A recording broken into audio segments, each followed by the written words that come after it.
Привет, друзья! Миран на связи. Давно уже пора подвести итоги прошедшему октябрю и выделить тройку наиболее интересных, по мнению Metal Music Madness, релизов. И чтобы увидеть первую сегодняшнюю группу, нам опять придется немного высунуть голову из пучины андерграунда, ведь это популярные американцы Born of Osiris с их новым альбомом Soul Sphere.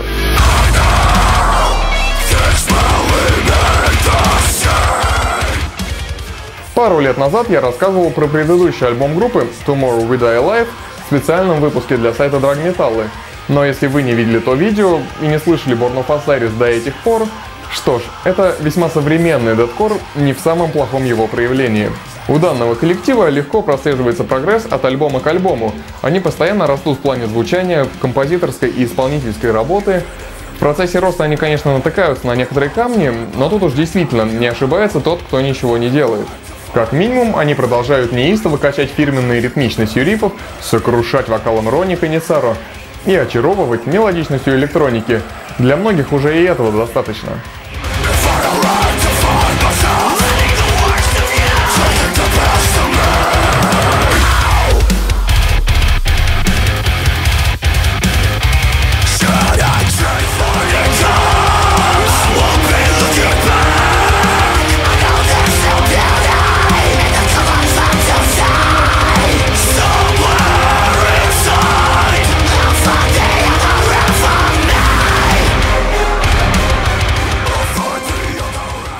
Хотя, на мой взгляд, альбом Soul Sphere готов дать нам нечто сверхпривычного Born of Osiris-овского драйва.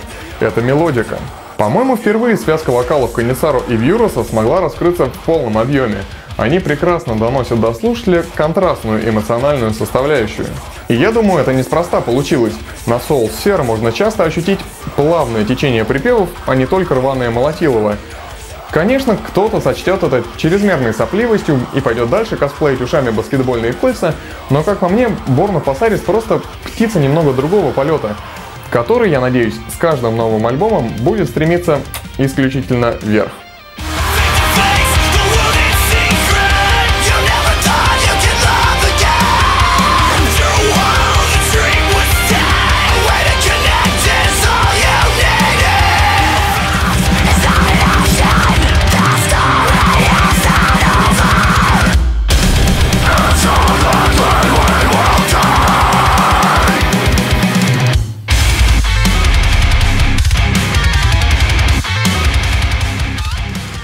В середине нашего выпуска мы внезапно, очень внезапно, послушаем что-то очень необычное и спокойное. Послушаем мы новый альбом One Man Band проекта Thigh Catafalque.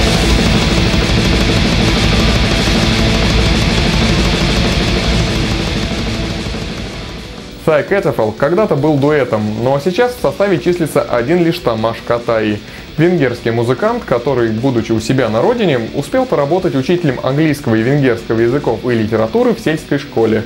Но сейчас вот перебрался в Шотландию, где и продолжает свои музыкальные изыскания. А изыскания его представляют авангардную смесь металла и электроники в очень непривычных и отчасти странных формах. Например, метал-составляющая в Thigh Catafalque имеет блэковые корни, но не стоит сразу представлять себе какие-то черные ипостаси экстремального вокала. Я говорю скорее о гармонической стороне.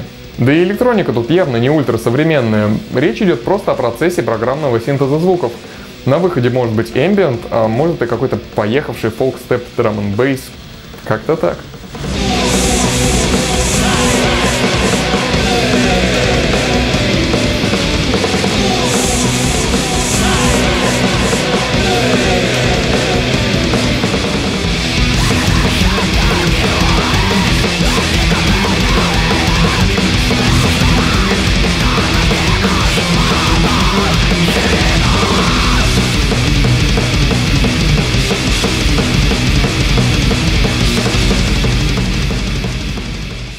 Казалось бы, новый альбом Sgür представляет собой довольно зацикленное и странноватое музыкальное полотно.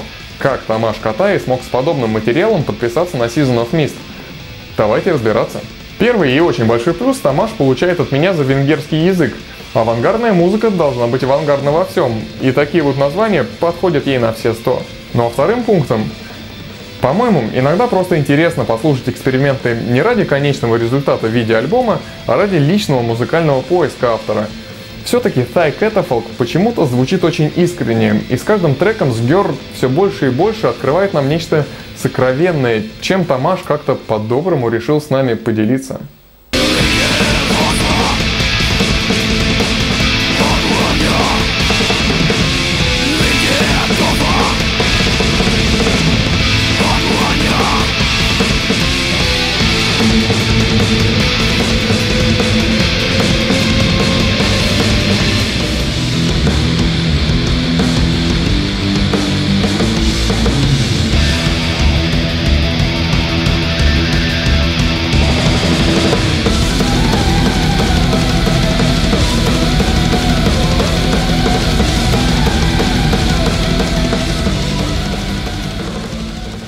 Ну а сейчас давайте опять встряхнем наши мыслишки путем прослушивания чумовейших сиднейских TDM-щиков Ouroboros.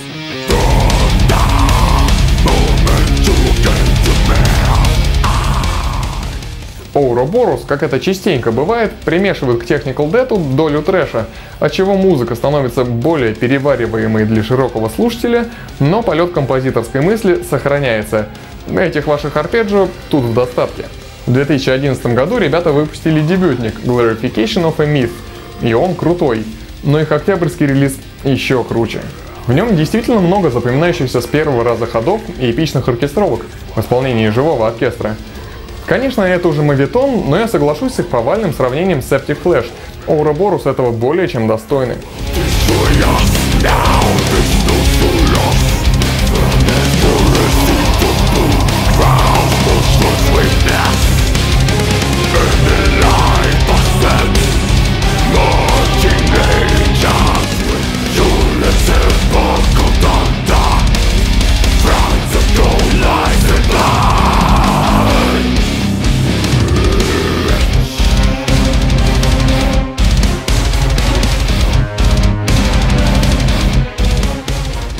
Но альбом Emanations может порадовать нашего слушателя чем-то кроме превосходного исполнения. Пару раз в треках вполне себе отчетливо слышится русская речь, очень зазывное «Иди ко мне» в песне The Sleep of Reason и самые что ни на есть русские хоры в заключительной композиции. От австралийской группы я этого, откровенно говоря, не ожидал. Но подозрительно привычные уху имена встречаются в составе. Вокалиста, например, зовут Евгений Линник, а в первоначальном лайнапе был гитарист Михаил Округин. Думается мне, именно они ответственны за эти лингвистические выпады.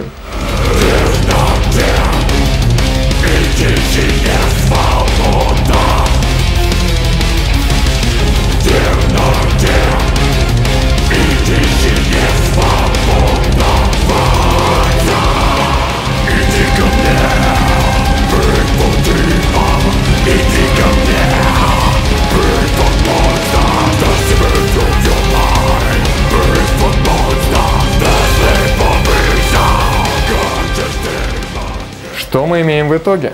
Мощь и космос у Born of Osiris, таинственность и поиск у Thai Catafalque и высшее качество и немного русского языка у Ouroboros.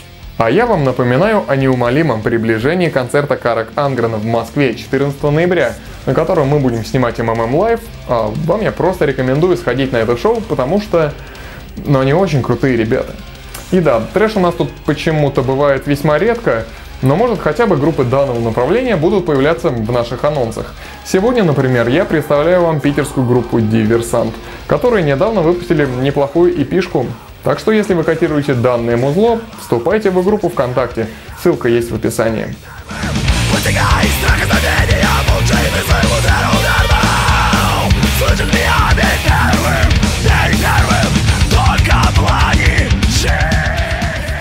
И если вам понравилось это видео, обязательно поставьте лайк, поделитесь им с друзьями и подпишитесь на наш канал. У нас для вас припасено еще очень много годного музла. С вами был Миран. До связи.